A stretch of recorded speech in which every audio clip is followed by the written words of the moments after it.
Nang mahulog ang mga toothpick sa sahig, agad na sinabi ng lalaki na may 246 na piraso. Hindi makapaniwala si Tom na kayang magbilang ng ganoon kabilis ang kanyang kapatid. Ang isang buong kahon ay may 250 toothpicks at nang suriin ng waiter, 4 na lang ang natira sa loob. Namangha si Tom, posible? Bang may kakaibang kakayahan sa pagkalkula ang kanyang kapatid na may autism? Nagpasya si Tom na subukan siya.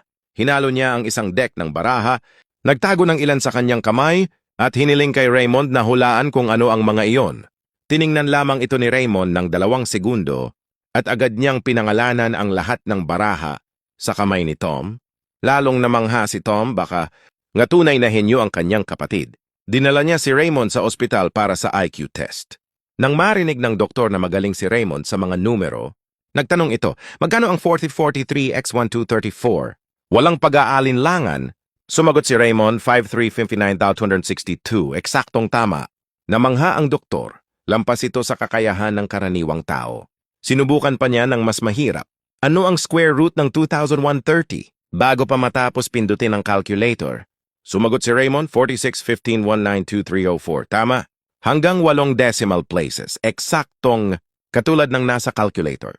Kinumpirma ng doktor na isang henyong matematikal si Raymond. Nagpasya si Tom na gamitin ang kakaibang kakayahan ng kanyang kapatid para manalo sa kasino. Umupo si Raymond at sinimulang isaulo ang bawat barahang inilalabas ng dealer. Hindi nagtagal, kaya na niyang hulaan ang susunod na baraha. Sa isang round, ang baraha ni Tom ay 4 at 6. Balak na sana niyang umatras, pero lihim siyang sinabihan ni Raymond na itaas ang pusta.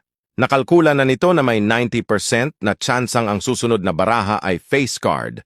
Nag-aalinlangan si Tom, pero sumunod pa rin. At tama nga, ang sumunod na baraha ay queen. Nanalo si Tom at nadoble ang kanyang chips. Habang nagpapatuloy ang laro, naisaulo ni Raymond ang buong pagkakasunod-sunod ng deck. Kaya na niyang hulaan ang bawat galaw ng dealer. Sa pagsunod sa kanyang kapatid, kumita si Tom ng malaki. Hindi nagtagal, naging sentro sila ng atensyon sa kasino. Naghinala ang manager at ipinatawag ang tech team para suriin ang CCTV footage.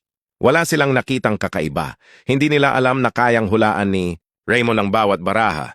Nang mapansin ni Tom na binabantayan na sila, nagpasya siyang tumigil habang lamang pa. Umalis silang dala ang 30 milyon na panalo.